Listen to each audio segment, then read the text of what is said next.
Olá para você que está conosco em mais um episódio de Descomplicando a Estética. Estamos bem pertinho do 100º podcast, mais de um ano trazendo conteúdos para você que são voltados para a melhora geral do seu negócio de estética, clínica, salão e afins, né? Até tem pessoas de outras áreas que também acabam nos escutando e aplicando a sua realidade. Você pode até estar pensando, né? Lá vem a Cristiane de novo com assuntos íntimos. Quando acabou lendo o título, né, desse podcast, eu confesso que essa área tem me chamado a atenção diante dos vários procedimentos que nós podemos fazer. Além de perceber o incômodo das mulheres, principalmente com as disfunções e a sua intimidade. Mas hoje o papo é como te ajudar a orientar as tuas clientes mães de filhos já na adolescência quanto à escolha do método depilatório. E eu falo depilação mesmo, né? Com D, porque a gente sabe a diferença que tem depilação, que tem epilação, né? Nós profissionais sabemos, mas as nossas clientes não sabem e não é uma letra a mais ou uma letra a menos que vai fazer a diferença, mas sim um resultado que a gente pode promover na vida dela com a praticidade principalmente. Então, independente do método que elas querem, é dar jeito nos pelos, né? Remover tudo e mais um pouco, além delas, da família.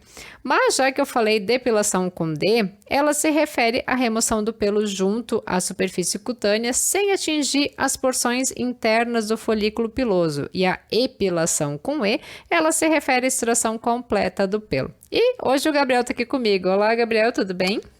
Pois é, Cris, é quase 2 anos já de Descomplicando e a gente vai chegar no 100º aí, perto da nossa data de aniversário, digamos.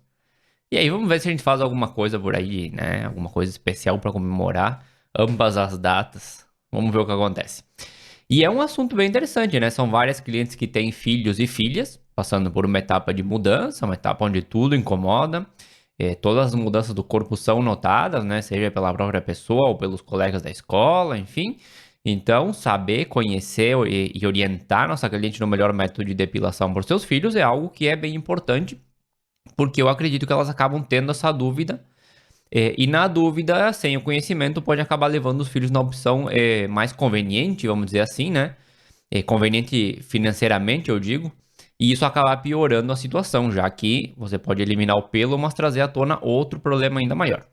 A gente sabe que com o início da puberdade, o corpo, né, do adolescente sofre alterações significativas, em um espaço muito curto de tempo, inclusive, que é o chamado estirão do crescimento, onde acabam surgindo pelos, estrias, acne e também a necessidade de reorganizar, né, a sua imagem para se sentir bem de forma emocional e social. A gente sabe que a parte social hoje em dia, com toda a questão de redes sociais, que eles estão muito mais dentro do que a gente, é importante.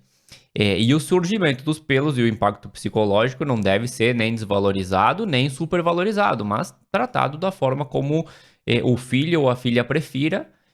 E hoje a gente já tem, não temos mais tantas questões de sexo também, né? De ser só homem ou só mulher que vai buscar depilação. A gente tem uma preferência crescente pela ausência de pelos, tanto em homens como em mulheres. Então vamos ver o que a gente tem para hoje. Eu já dei uma espiada prévia ali, né? Sei que a gente vai ter uma parte um pouco mais técnica, aprofundando bem no assunto. Mas também vamos discutir todos esses métodos que a gente tem disponível para que a gente possa orientar o nosso cliente da melhor forma, né? Com certeza, né? E a imagem é algo que importa bastante, principalmente para os adolescentes. E atualmente a gente pode remover os pelos de praticamente todas as regiões do corpo ou do rosto, a depender da preferência, né, de cada um.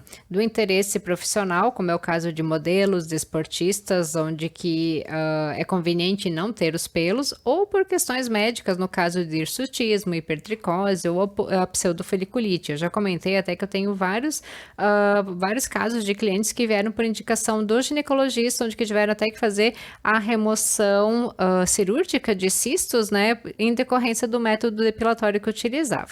No caso dos adolescentes, junto dos seus pais ou responsáveis, o método de escolha mais adequado e ideal para a idade pode ser motivo de preocupação e levando em conta também a segurança, a eficácia clínica, as despesas, como o Gabriel falou, né, às vezes o mais conveniente pode ser o mais barato, mas nem sempre o mais indicado para cada caso, a questão de doer ou não doer e outros efeitos colaterais. Tudo isso é pesado.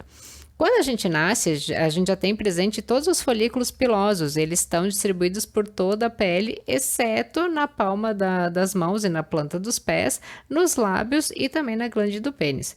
O folículo piloso ele se estende da superfície da epiderme, vai até a derme profunda e pode ser dividido em 4 regiões distintas: o bulbo, a zona suprabulbar, o istmo e o infundíbulo.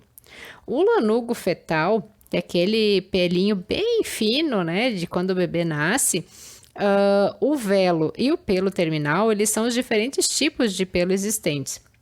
O lanugo, ele é fininho e curto, ele tem cerca de 36, começa a surgir ali na 36ª ou na 40ª semana da gestação, e ele é substituído pelo velo, que ele é mais curto, mais macio e frequentemente ele não tem pigmento nenhum. Ele está distribuído por quase todo o corpo, muitas vezes na face também os bebês são mais peludinhos. O pelo terminal ele é longo e mais espesso, ele está presente no couro cabeludo, nas sobrancelhas e nos cílios. E na puberdade, como resultado do efeito da alteração ali dos hormônios, os pelos pubianos das axilas, da barba, eles acabam se transformando em pelos terminais e engrossam, né? O crescimento de todo o pelo da raça humana, ele é cíclico e ele independe das variações no comprimento e do tipo de pelo. Para produzir novos pelos, os folículos eles passam por 3 fases, né?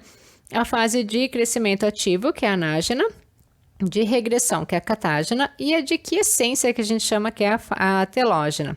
Durante essa primeira fase, a anágena, a atividade mitótica ali no bulbo, ele reinicia a formação do novo pelo, empurrando para o exterior ali aquele pelo velho, o pelo inativo. A anágena é o que a gente chama ali de fase ativa.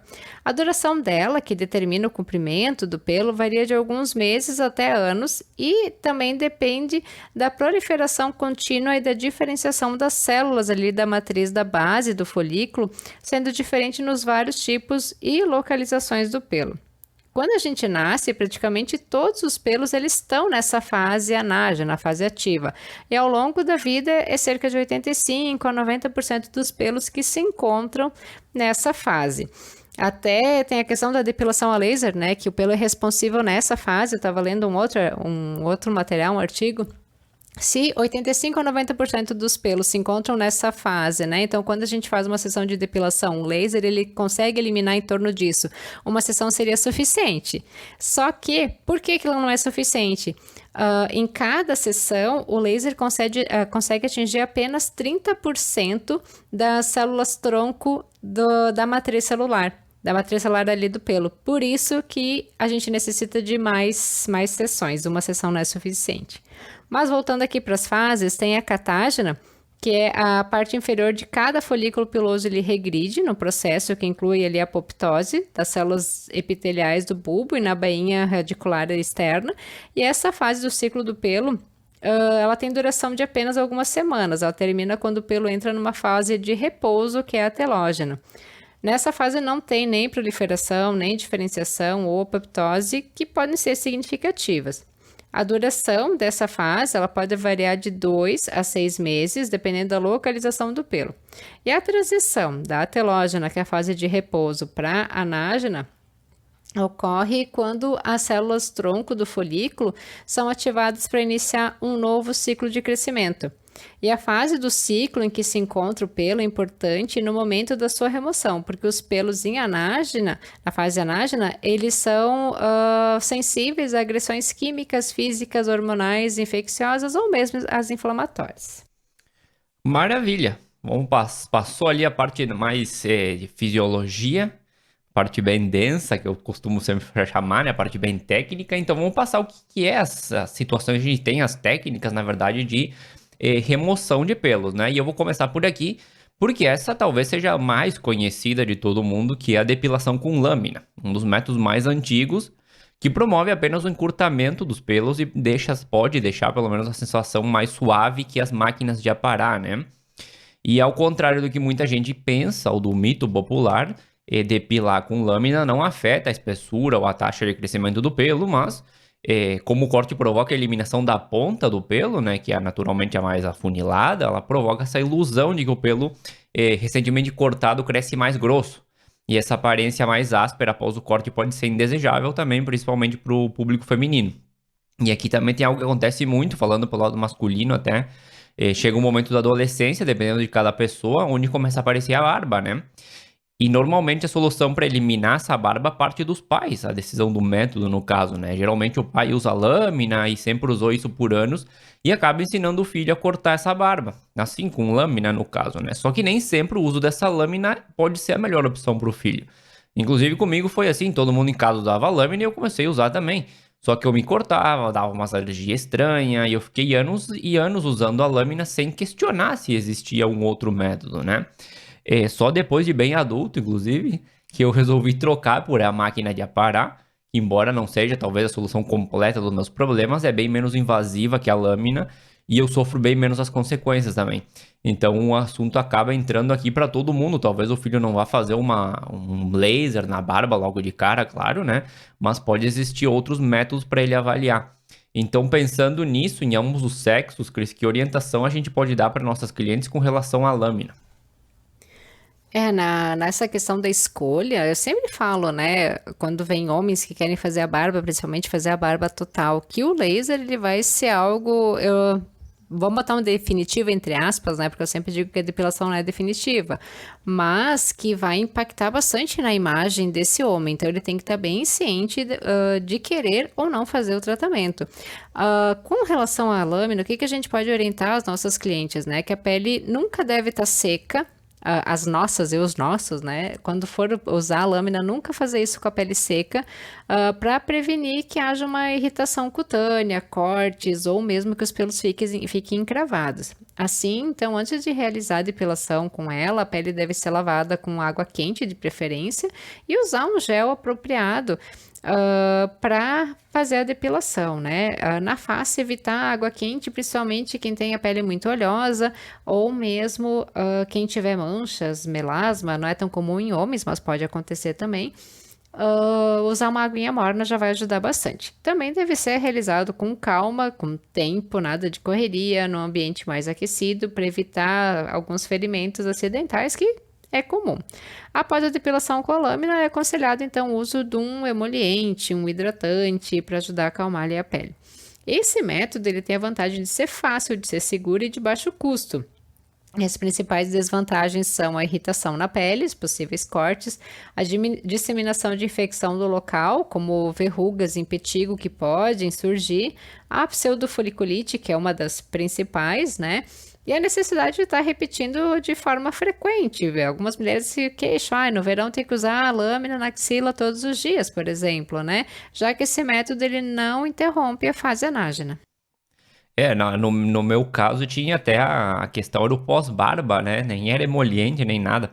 E era aquele, um verdão, azul, nem lembro, acho que tinha até os dois. E aquele negócio era um álcool puro, eu acho, porque tu passava depois de fazer, de fazer a barba com a lâmina e doía de todas as formas possíveis que podia doer, porque não, obviamente tinha se cortado um pouco, né? E aí aquele álcool lá parece que cicatrizava na hora o problema. Mas enfim, Cris, fala um pouco sobre os cremes depilatórios agora, eu imagino que seja um produto bem comum, né? Mas eu confesso que para mim, pelo menos, não faz parte do meu entorno, então eu conheço pouco sobre ele. Eu sei que existe, né? Eu sei que usam, até por estar no meio da estética, eu sei isso. Mas eu não sei muito sobre o funcionamento dele, no caso, né? Vamos lá, né? A maioria dos cremes depilatórios, eles têm o tilglicolato de potássio ou cálcio na sua constituição, na formulação. Então, o que ele faz? Ele rompe as ligações de sulfeto de queratina do pelo, resultando na dissolução desse pelo ele se transforma numa massa gelatinosa que pode facilmente ser removida com água, né? Às vezes precisa de umas 3 passadas, mais ou menos, aguardar o tempo indicado pelo fabricante e nem sempre sai. Uma vez que os depilatórios químicos eles penetram frequentemente em porções do infundíbulo ali do pelo, eles permitem que demore alguns dias a mais do que o uso da lâmina, né, até ser observado um novo crescimento do pelo, mas habitualmente vai ser não mais do que uma semana esse período. Os cremes depilatórios, eles são mais indicados para remoção semanal ali do pelo de pequenas áreas, né? E o que a gente deve orientar é de lembrar sempre de testar o produto de forma prévia numa pequena área do do corpo para excluir a possibilidade de alguma alergia, porque já pensou, resolveu depilar a perna e quando vê tá com a perna cheia de alergia por conta do produto. Como efeito adverso, o mais frequente é a dermatite de contato irritativa, devido ao pH alcalino desses cremes, que ela pode ser evitada com a diminuição da frequência da utilização ou também pela aplicação de um corticoide tópico depois de usar o creme depilatório.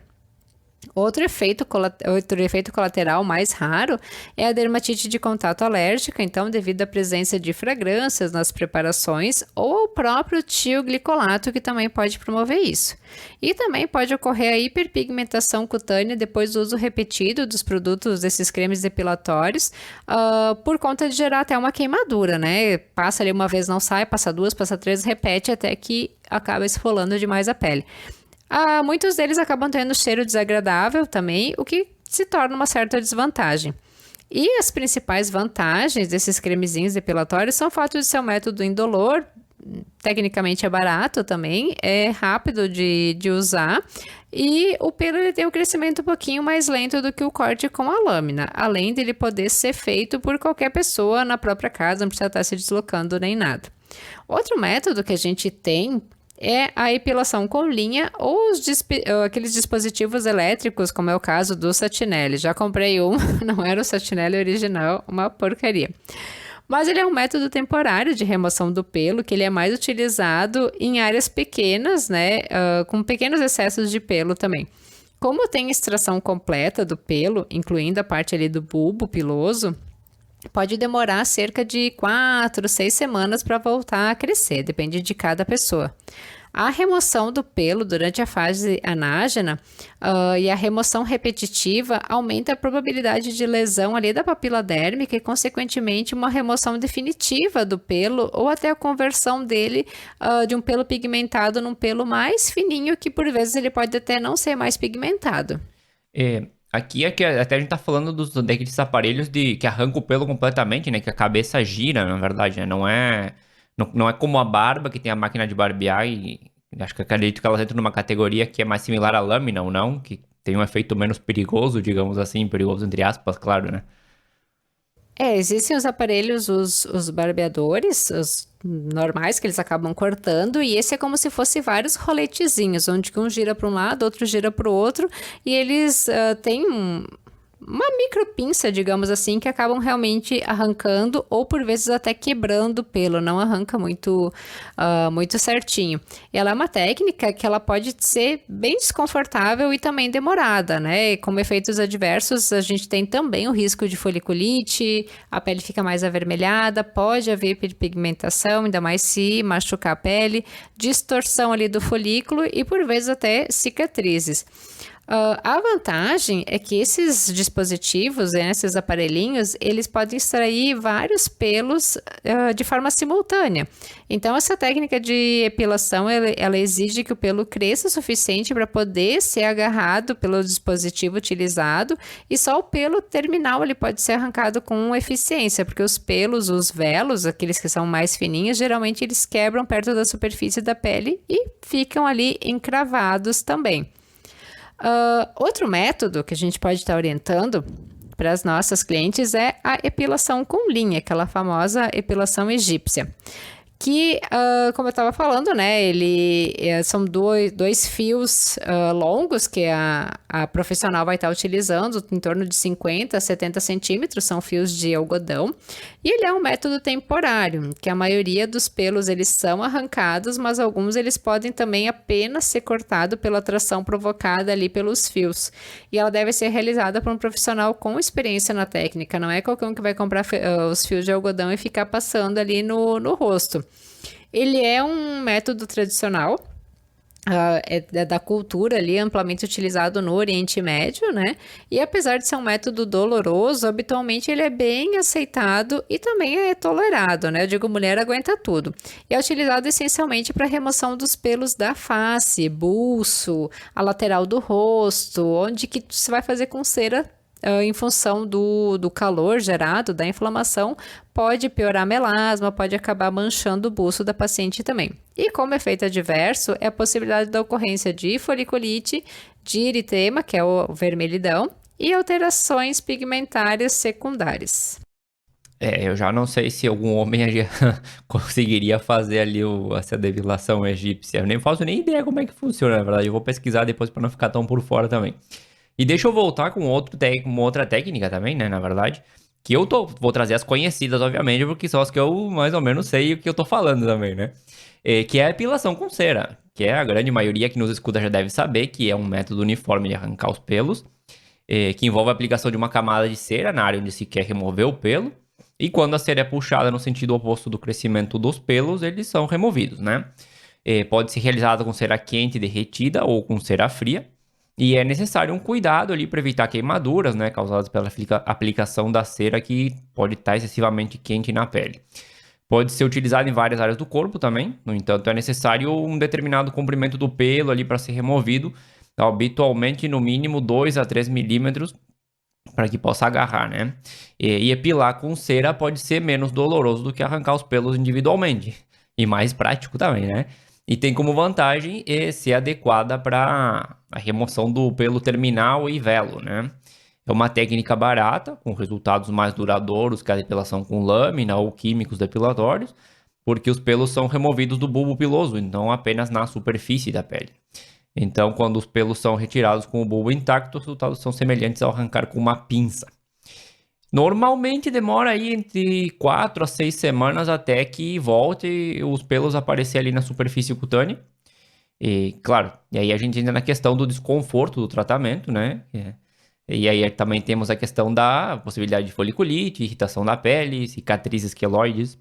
E no longo prazo pode ser possível reduzir a quantidade de pelo que volta a crescer, já que acaba ocorrendo um trauma folicular ali induzido pela utilização repetida. Mas vamos passar para o nosso último método de hoje, Cris, que é o carro-chefe de muita estética do Brasil, né?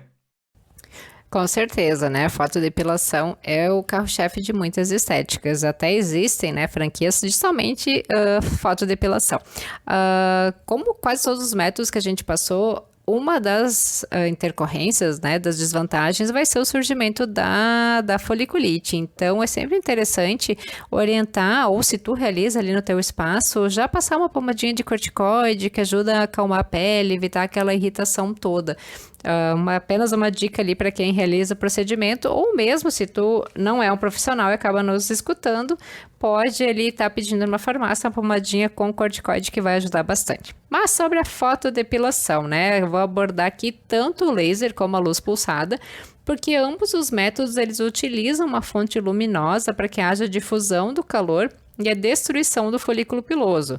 É um método que ele teve um aumento na procura em ambos os sexos, porque após a conclusão do tratamento possibilita um período longo de ausência de pelos, mas raramente uma eliminação permanente e definitiva, sendo necessário um tratamento de manutenção 1-2 vezes por ano, ou num período máximo de 2 anos fazer uma manutenção.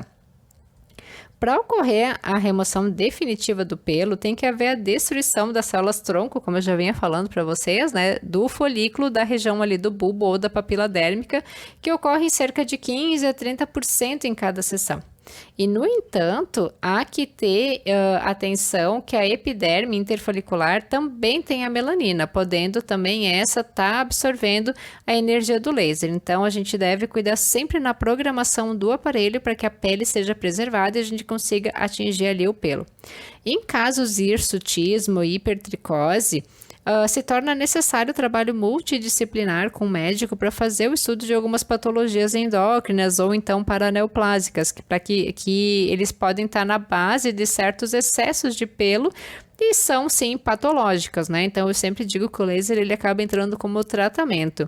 E doenças que possam provocar lesões induzidas por traumatismo, como é o caso do fenômeno de Koebner.